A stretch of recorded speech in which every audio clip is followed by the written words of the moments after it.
And we are live. What is going on, everybody? And welcome to the Smoke and Greens podcast. I'm your host, Nikki Smokes. Today, we only got me and Bobby. It's like every week we lose a new team member. Wit, all of a sudden, he's like telling me his flight got delayed as if I'm his mother and he's trying to lie to me.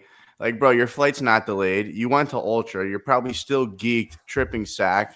Your flight's not delayed, bro. Please stop fucking lying to me. And then Tony, I don't know how he's still working a tennis event for 2 weeks. Like, what are they fucking curing COVID, curing cancer over there? What the fuck? These boys see it's the Valero. Is it the Valero Open, the Valero Championship? I don't know. I don't care, but I'm still here. I'm still showing up. Bobby's still showing up, and these clowns are making excuses and all this other bullshit, man.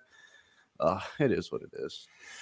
Yeah, it's tough for me to throw stones from the glass house because I missed last week. You can get back That's right. and You did. You did. Yep. You You could missed file last that week. one You're away. a bitch for that too. I forgot about that. You could file that away with my father. He was insistent we had to go to the Apple store. So new phone, feeling great about that. But I'm sorry I had to miss last week. Yeah, Whit has no clue what planet he's on right now. There's no chance in hell. And then Tony's just the tennis guy. So here we are. I'm sorry to miss, but hey, we're back on schedule, baby. Bro, I should have had the photo already locked and ready to go to show what Wit looked like at Ultra, but I'm not going to do him like that until he's on the show. But that picture will come out, that's for sure. But I had some good news today. So, as you know, I have to pass financial accounting to graduate from the University of Florida, which is a big deal to my dad. He's like, "You're going to be the first one that's going to graduate college, blah, blah, blah." Bro, so this class was supposed to be done for 3 years by now. It hasn't been done. First test, I do good. Second test, I get a 48 out of 120. So now I'm sitting at a 62%. I meet with her. I'm like, "You're basically the worst professor I ever had, blah, blah, blah." My guidance counselor calls me. He's like, "Bro, don't drop her class. All you need is a 61 to pass."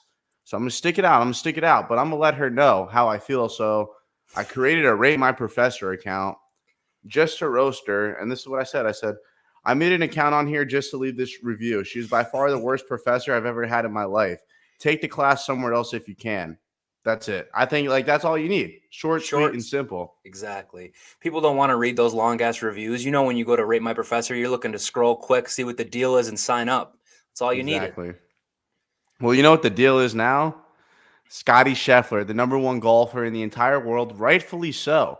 And I don't know if it was you in the group chat crying like a little baby, like, "Oh, the new system, it's too fast, blah, blah, blah, blah." Bro, that's how it should be. Like, there's no reason why John Rahm was number one for as long as he was. It should be like that because when college football teams, if you're ranked number one and you lose, you're not going to be number one next week. Those freaking world rankings should be updated, I believe, based on current play. I mean, I think it's fair, and that was me. I mean, Scotty's playing the best golf in the world right now. I don't think anyone can debate that. I mean, in his last 5 starts, he has 3 wins. Smoke with a fucking water bottle. But I do think it's a little too quick, man. I mean, his last 5 starts, he has 3 wins. Unbelievable. You can't say anything about that. But his previous 70 starts, he didn't have a single win.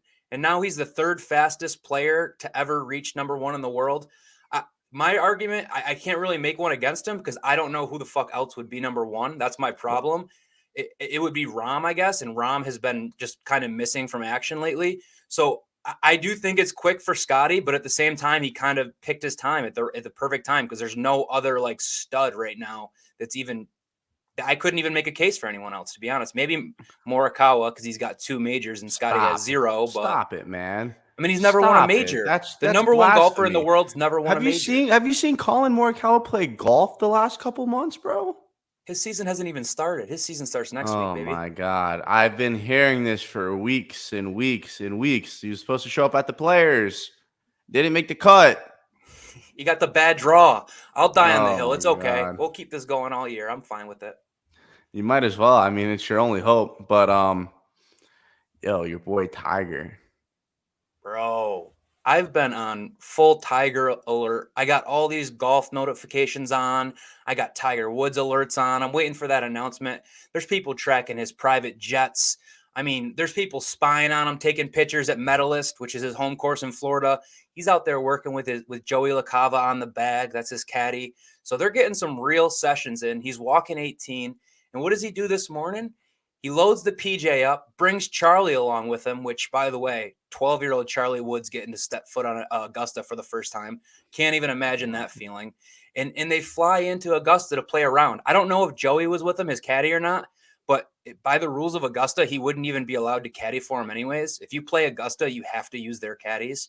Their rules are insane there, but that's why it is the greatest place on earth. But yeah, Tiger Watch is in full fucking effect. Wait, Charlie is currently at Augusta playing it with his dad. Oh, So yep. Tiger Woods is on Augusta playing golf as we speak right now. His round is already over with, but yes, he was there earlier today. He landed, he did the full warm up, the full I'm going to play around Tiger Woods with the morning, with the get up, get your exercise, get your stretching, whatever the fuck Tiger does, drinks whatever secret sauce he's got in the bag cuz Lord knows he has something that no one else in the world ever has had. And he went out and played 18 today. So, I mean, all signs are encouraging. The DraftKings pricing for the Masters came out today. Bet your ass Tiger Woods was in there. They're still listing him as playing on the Masters website. So, I mean, all signs are pointing towards positive. We already got guys. I know we're in the group chat together saying Tiger missed the cut, lock. I won't handle any Tiger slander. You don't shit on the greatest athlete of all time with me in your presence because I'm going to go to bat for him 10 out of 10 times. So, I mean, I'm buzzing. I can't wait. When that announcement comes in, it'll probably be the happiest I've been in a long while. So if he plays, is he going to win the Masters? I mean, he's going to compete. He's not going to go out there and just play the Masters just to play the Masters. He's going to, if he feels that he is legitimately good enough to play in the Masters and have some sort of competition, I mean, I'm not counting out Tiger. I'll have a Tiger ticket. You're kidding me? I'll definitely have a Tiger ticket. That's the freest money I've ever given to my bookie in my life. So we're not even going to start at Tiger finishes top 10, top 20, just outright winner. No full tournament matchup against anyone. I mean, I'll legitimately probably take him like 3-4 different ways. I won't get crazy because obviously, like, it's a huge difference. When Tiger won in 2019, he was playing really, really good golf up until then. If Tiger plays this year, it'd be the first time him playing golf in God knows how long. So And it's at expectations, Augusta. expectations have to be a little bit different, but it's still Tiger Woods in my mind. I could not imagine that. Imagine just your first tournament back after getting in a horrific car accident and it's Augusta. And imagine if he goes out and wins. That'd be the greatest story of all time. Ever. Like, no question. Better than 2019. Better than he won, what was it, the Open on one leg with like a fucking torn ACL. I mean, for something to be considered Tiger's greatest achievement, like that has to be absolutely fucking legendary. And that's exactly what it would be if he wins the Masters. I mean, I could sit here and talk about the Masters all day long, but do we talk about the you got any slips yet for the Masters? Have you taken anyone yet? I've been hoarding some tickets. The only person I bet to win the Masters was Tiger Woods, and I got him at plus 5,000. Those numbers are moving all around like crazy after all this speculation too. But I got a couple nice ones in the bag, brother. I obviously have Morikawa. That's a no-brainer. I bet that in December. But I mean, I bet it at 18-1. He's down to 12-1. I bet Cam Smith in February at 28-1. He's down to 14-1. I bet Homa because I thought Homa was going to win in California. I really did. I got him 125-1, so it's not like I fucking went out on a limb on him.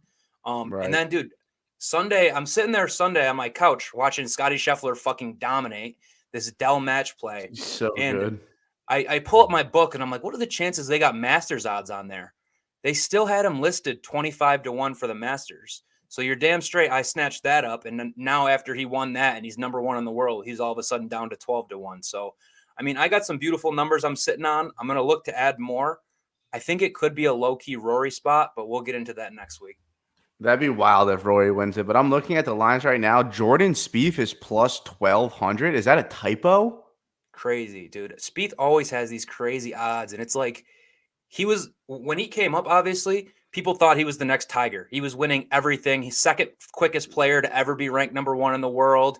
He got his green jacket. He's done it all. But then he fell off a fucking cliff. And funny enough, we're talking about the Valero. Last year, he won the Valero, which was like his comeback. And I mean, he hasn't won since. He won Valero last year, and his last win before that was 2017. So I don't Right. get the Spieth numbers. Spieth is obviously great, and he should be priced near the top, but at the top is ridiculous in my mind. Yeah, Tiger Woods is on Fanduel at plus 5,000. That shit's talking. DeChambeau at plus 2,900's a joke, but I've No been riding chance. this for a couple of weeks, dog. And Bryson? he played great golf at the Dell match play, bro. Brooks Koepka, do not sleep on him, dog. He's on a 100%. heater right now. Plus 1,800. It's a major. You know what you're getting. This isn't a big. I mean, obviously the pool's big, but you know what you get when you have Brooks Koepka in a major. I think we're going to see an absolute alpha male dog out there. He almost won it that one year. I mean, he was trying to chase down 2019. Tiger, and he Yeah. almost did. So I Yeah. like I Brooks follow. at 18. I mean, I Bro, follow a ton of golf accounts, and this one guy I follow who's always posting these huge, long cards, this many outrights. He said next week at the Masters, he's betting one guy and one guy only, and it's Brooks Koepka. He oh, has no fuck. interest in anyone else. So I was kind of like, holy shit, people are buzzing on Brooks like that. That's crazy. But I definitely got an eye on Brooks. He's a dog, and it's a major, so he's coming to play. Facts. I have Scotty at plus 1,600 here. Cantley at plus 2,000 is not bad. I don't think Zalatoris has a shot, to be real. He's not winning his first event. He hasn't won yet. No, he's won once, maybe. I don't know. But Zalatoris not winning the Masters. He came in second last year, though. He did? Oh, yeah, he did. It was him and Hideki, right? Yep. I don't see that going back to back. Cantley, I want to take him, but he hasn't shown me that he could close out those big tournaments. And I hate that because I love Cantley. Everyone hates him. That's why I love him. He's just so nonchalant. He's just walking around with his balls touching the green. Like, he doesn't care. He's a savage, but he hasn't been able to pull it off yet. Bro, I can't wait for the Masters. I wonder what Hideki was last year, what his odds were. They had to be ridiculous. Yeah, I mean, he was probably. I mean, that was really his coming out party.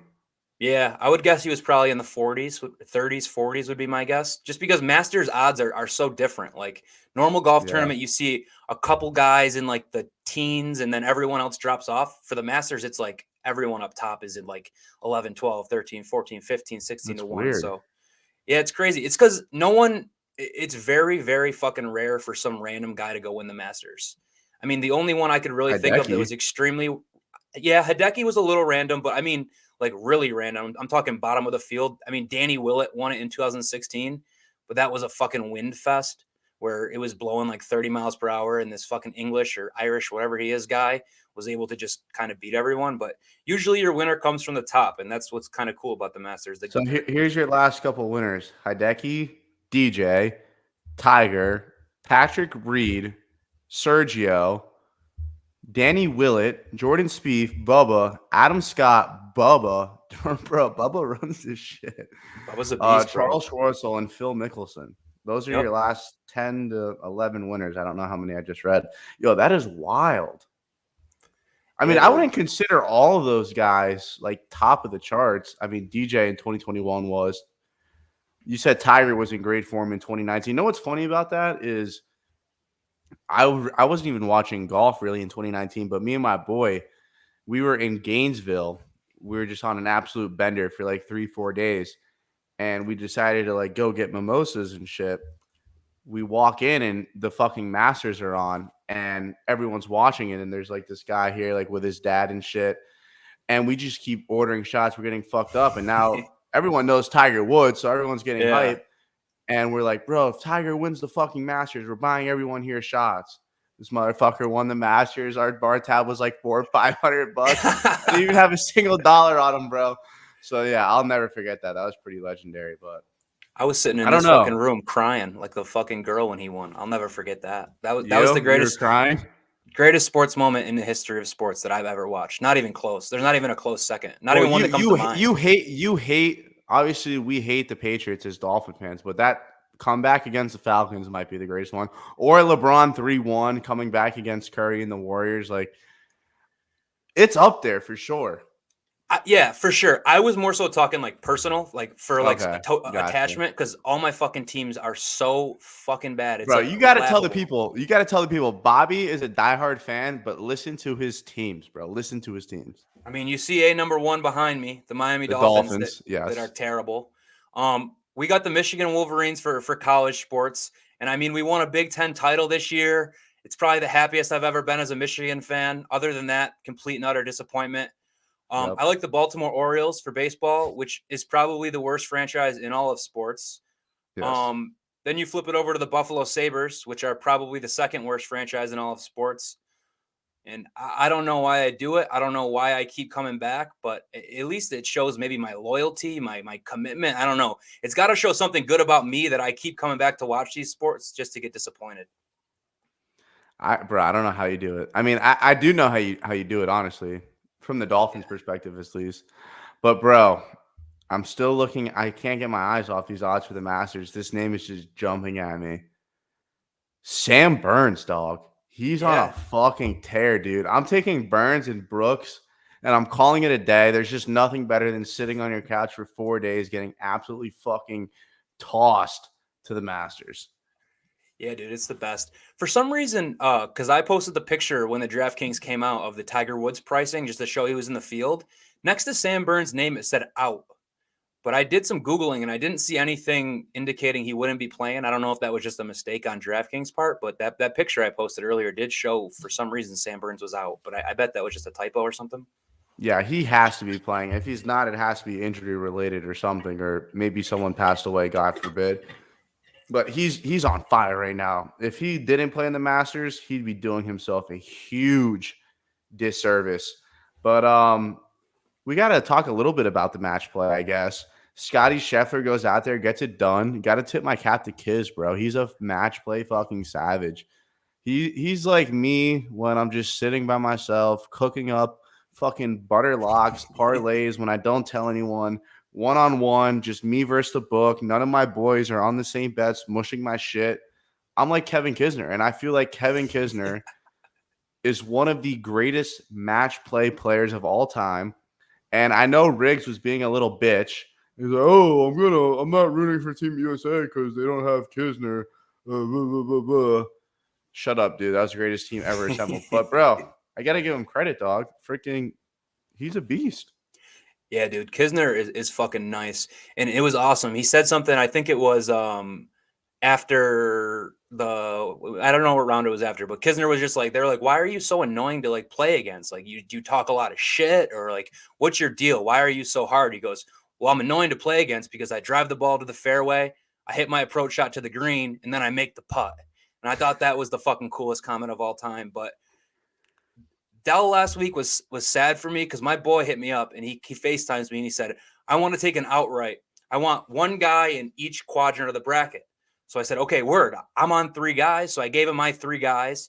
And he said, I kind of want one more in this other region. I said, I'd take Scotty Scheffler. Scheffler looks good. He's texting me Sunday, our Scheffler bet's about to hit, baby. Scheffler, Scotty. And I'm sitting there You don't without have a ticket. no ticket, no nothing. I had to just ignore him. I couldn't text him back because I was so fucking jealous that I gave the pick out and it didn't Oh win. my So gosh. that was brutal. And then yeah, it was brutal. And Dustin gave him Johnson fucking didn't look like he gave a fuck out there on Sunday. I had DJ. He got robbed. He got fucking robbed, bro. He had like 4 putts that literally went in and hopped out. It was brutal. It was tough to watch, and especially when that match play gets to Sunday when it's only 2 matches on the course. So like normally if you're betting on a golf tournament and your guy sucks, they just cut away from him and you watch a whole bunch of other shit.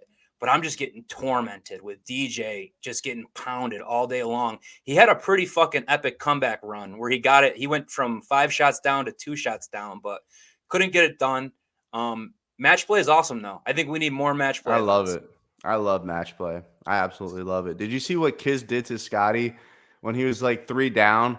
Scotty's lining up to hit his approach shot, and Kiz is just fucking walking right up to the green. Right, bro. He's a savage. I love walking as slow as possible too to go mark that ball.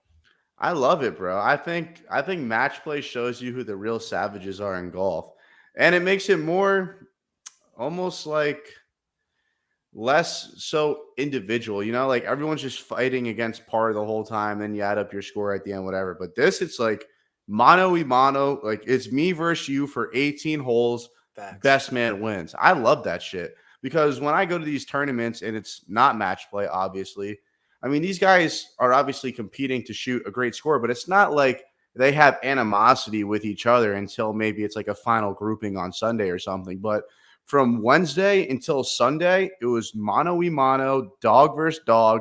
And I absolutely fucking loved it. Like seeing Brooks Koepka and John Rahm go at it, like that's fantastic. Then you see DJ and Scotty going at it. I mean, bro, like this is the shit you want to see. I loved it, bro. I fucking love it. We need And more of it, like you said. in next year, I'm going to go a lot harder in gambling on it because I feel like it's literally meant for gambling. Usually, when you're Yeah. betting head to head matchups, like the guys you're betting on or against, they don't give a fuck what the other guy shot. Like, oh, I shot 71, the other guy shot 70, good for him. In match Yep. play, you guys are going out for blood. You're directly competing with that guy, and that makes it such a cooler angle to bet into. Where like he knows he has to beat this guy. Where when I bet a matchup on a stroke play event, he doesn't fucking know who he's competing with. I doubt he even gives a fuck. He's just playing for himself. So yeah, next year in any other match play event, I think there might be one more. I'm not positive though. We got President's Cup too. That's match play, obviously. That's this I'm year? gonna go. Yeah, President's Cup's this year. Nice. That'll be fun for sure. Team USA, baby. They're probably going to keep the same squad. There's no reason to change that fucking squad. Yeah, why would you? They're all fucking young too. That's gonna be the squad for like the next 20 years. They're so good, bro. They're loaded. They're nasty.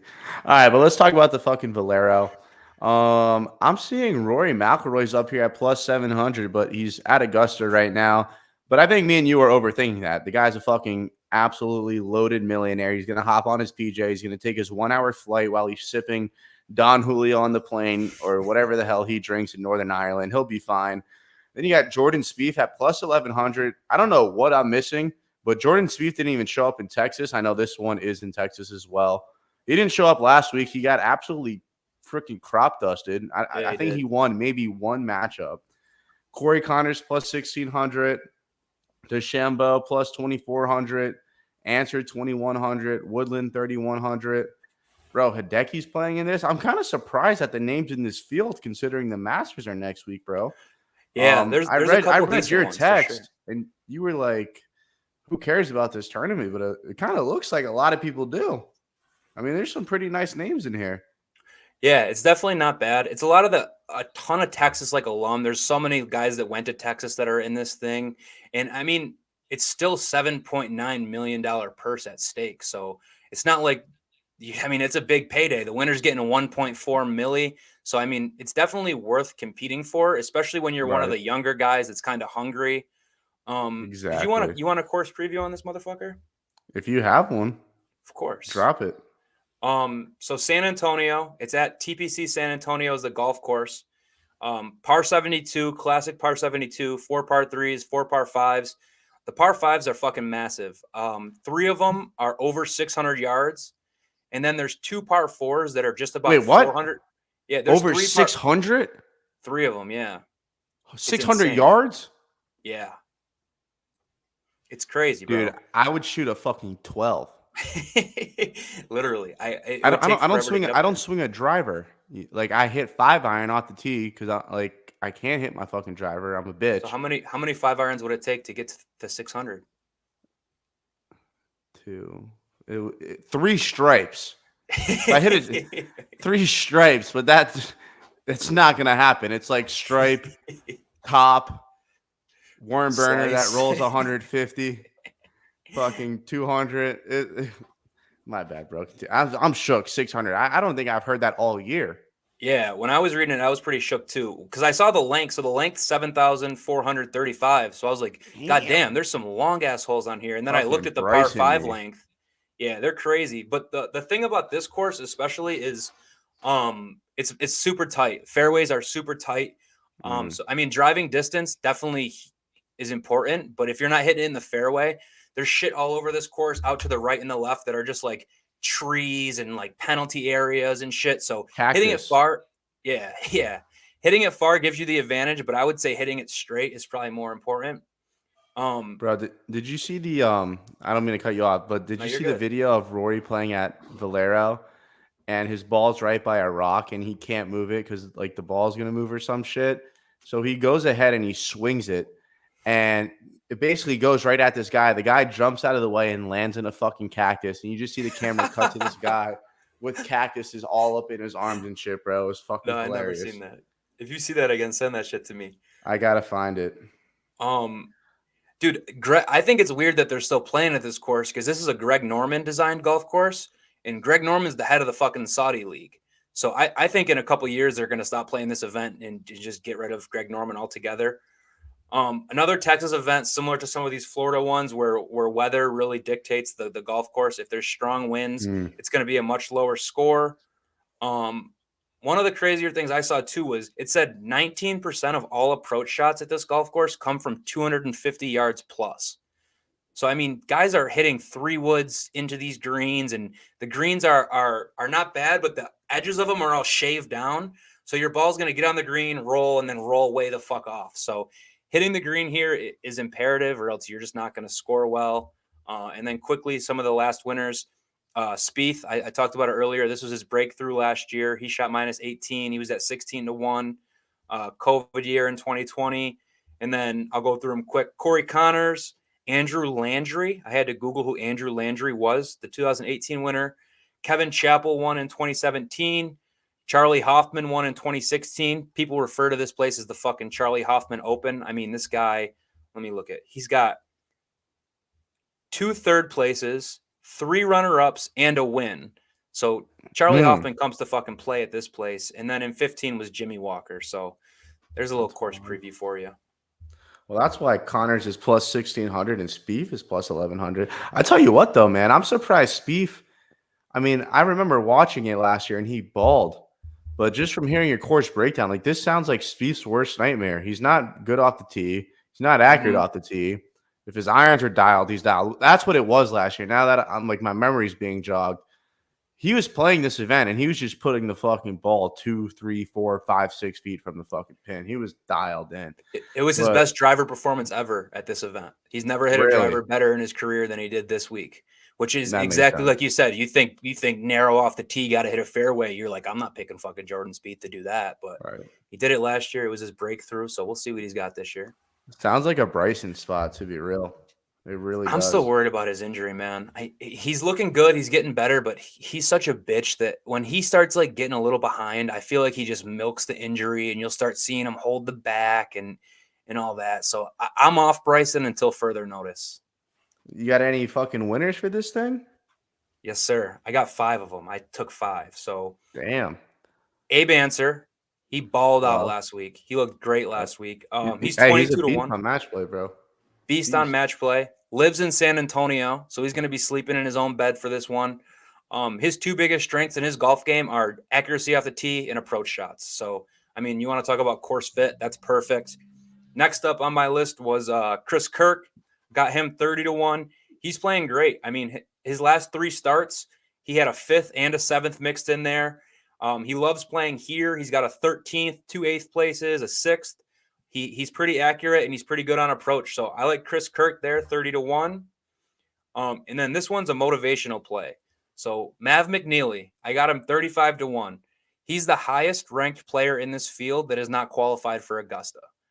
And if really? You don't think, so if you don't think this guy wants to play Augusta, because like, dude, even if you're a pro golfer, you can't just go play Augusta whenever you feel like it. You have to be invited by a member to play Augusta. If you want to join as a member, you can't just join. They have to invite you to join. And usually it means someone has to die for you to get their spot. So like getting to Augusta is sacred. I think Mav McNeely is going to do everything he can. He's been playing solid, 11 of 12 cuts this year. Last 2 kind of longer shots. I got the first round god, Johnny Vegas, in there. Guys that went to Texas do great here. He went to Texas.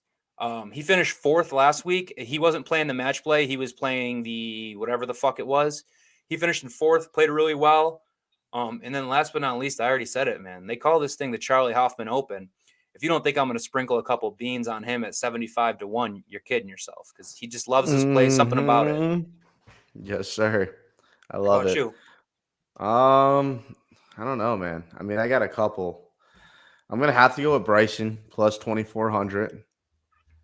I'm going to have to go with Thigala plus 5,000. Like that. I have absolutely no reasoning for any of these, by the way. I'm picking them as they come. Those are the best picks sometimes, bro. That's what I'm saying. I don't want to say Hideki. Like, I don't want to pick guys that are really focused on next week. I Both can't guys believe I just Hideki's picked should playing. be on there. I really Yeah, me can't believe. neither. Usually it's guys that have like ties to Texas or care for some reason. It's like, why the fuck does Hideki care about this? I guess he hasn't been Give me, playing that great. he I really don't know. hasn't. He really hasn't. The last one I'll go with is Luke List.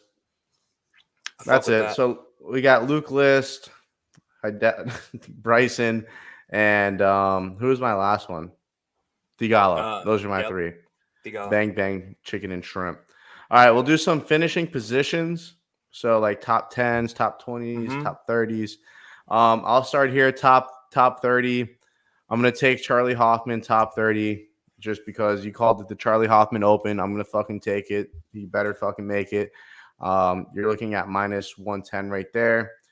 And then I still don't believe that I can't even speak, but I don't even think Rory McIlroy is going to play this week. So I don't know how the fuck he's still up there, but I'm not laying minus 300. Ian Poulter's not going to make the cut, so piss on that. I took him to win, so I'm gonna take him to finish top 30. Luke List, and then I'll take Maverick McNeely to absolutely fucking mush your ticket at plus 130 Appreciate to that. finish in the top 30, of course. And Redmond fucked me not too long ago, and it looks so butter. It looks so fucking cash for the first day, and then he just shot par the next 3 days. So fuck him. Adam Long, no thanks, pass.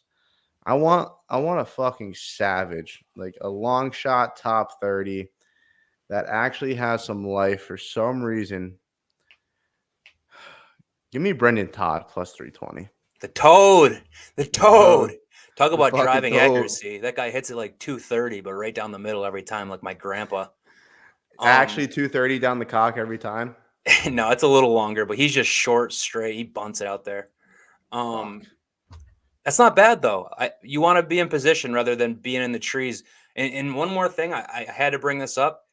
In 2011, on hole number 9, Kevin Na made a 16. He Yes. literally made a 16, bro. So that's when I say, like, there's shit when you drive it where you're just fucked. He hit a driver into the woods, was fucked, went back to the tee, hit another driver in the same woods, and then he was trying to chip out of there. At one point, the ball hit the tree and then hit him, which counts as another penalty shot. The So, ball like, hit him. Wait, bro, I got the YouTube video right here. yeah, We the got ball to see hit him. this. It's also funny as fuck to look at a young Kevin Na with long hair. Hold on. Can you hear it or no? You probably can't hear it. No, I What can't. is going on? Am I bugging? Share screen. Share screen too. All right, fuck it. I can't get it pulled up. I'm an idiot. I should have just downloaded it. Hey, no worries, bro. I mean, you get the picture. The guy was in the fucking woods trying to chop out the ball. And yeah, the ball literally, so he went to hit it and it popped out and it hit a tree and then it just hit him. And if the ball hits you, that's an extra penalty stroke. And then after that, his ball was lodged so bad he couldn't make a right-handed swing. So he tried to go lefty.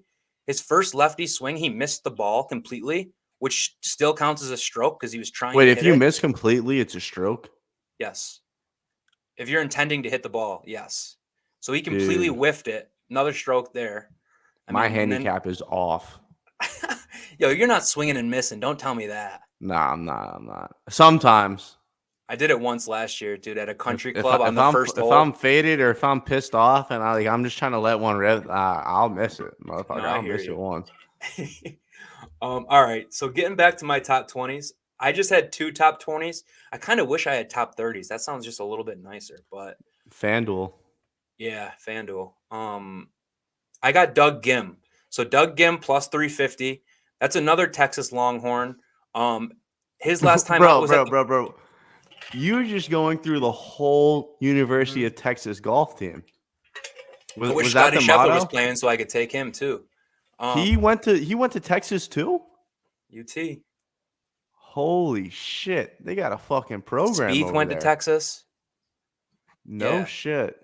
Yeah, and I mean, and I was just reading articles like I do every Tuesday before we record this, and like the Texas guys really do play like incredibly well here. So I know it kind of sounds stupid, like just take all the Texas guys in Texas, but in the history, it's kind of worked. Doug Gim's last time out was at the Players, and when it got to Sunday and all the fucking madness broke down, you didn't know who was gonna win. I mean, Doug Gim was one of those guys that was kind of in the mix. And he was a former #1 amateur in the world at one point. So the guy's got a little bit of pedigree behind him. So plus 350, that's not bad at all. And then the last one is a plus 450. I took Brendan Steele solely for the fact that this guy has been playing this tournament year in, year out. This must be his Masters because he's played. My thing that I look at only goes back to 2011. Well, first off, he won it in 2011. And then second off, he's played it every single year since, finishing 8th, 4th. He's doing well. He's got the second best driving stats in the field outside of Rory the last 8 weeks. So, I mean, you're going to give me a plus 450. I'll take a plus 450 for the guy to finish in the top 20. Why do I think this is going to be your best week of betting? Because I'm probably not going to bet a lot of them because I got fucking destroyed betting college basketball. Oh, you did? Yeah. I Tell need to the blame that one story. on Wit. Yeah, so if I you was guys right, watch, correct? 100%, right? couldn't have been more right. Thank Couldn't you. have been more right. Thank you. Thank you. Yeah, so I mean, I hit the Cam Smith ticket 2 weeks ago, and it finished on Monday, which sucked. So then the money sat in my account. I was hype about it, like I got all this extra bankroll for college basketball because I'm going to bet the games anyways. And then Smoke said on here, you're just going to give all that money back to your bookie. And that was the first time it like clicked in my head, like, damn, yeah, I'm probably fucked here. And I ended up having probably the worst tournament anyone could ever have, which is just like hard to do because when you're betting against the spread, it's kind of 50-50. They make a spread for a reason. I was getting destroyed left and right, not even losing by half a points, losing by like 5, 6, 7.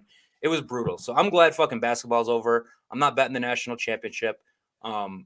Took a hit this last couple weeks, so I'm taking it easy for Valero so I can get ready for Augusta next week. This dog is a fucking crackhead. Yo, does he got a pick? It looks like he wants to give a pick or something. Bruno, you got a pick for the people? Nah, he doesn't. Nothing. But bro, I told you that. You can't bet college basketball because you don't know anything about it. It's your first time watching it all year because no one wants to sit there and watch college basketball during the regular season. It's the worst thing in the world.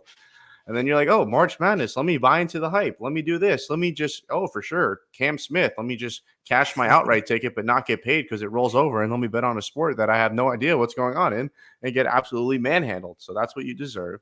You're right. It is 50-50, but there's always an edge. And my friend, you are as sharp as a marble. Blame Wit, bro. I was taking all Wit's picks too, which is the worst part. He's probably mad at me for mushing him. Bro, it's not you, bro. Like that is Wit. That is the whole group chat. Just a bunch of mushes. The only one that's ever actually put coin in my pocket is Krug.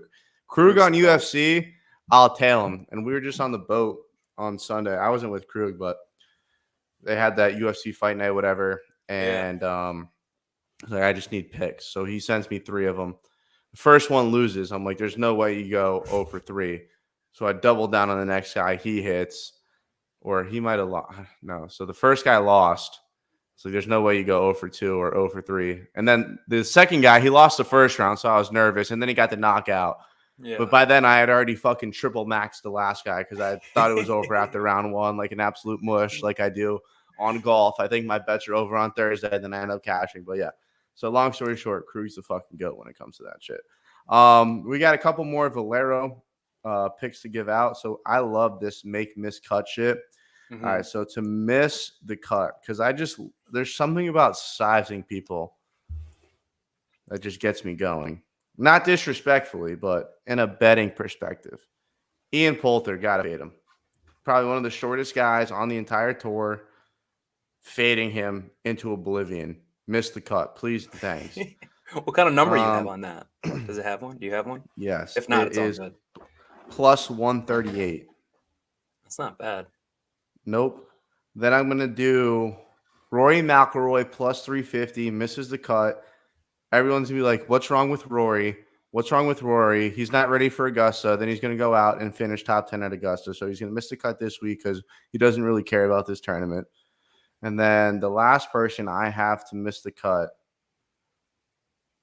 Ricky Fowler. I don't know why. I just felt something in my heart. So it's either really good that I said that or it's really bad and he's going to win. So watch out for Ricky fucking Fowler this week.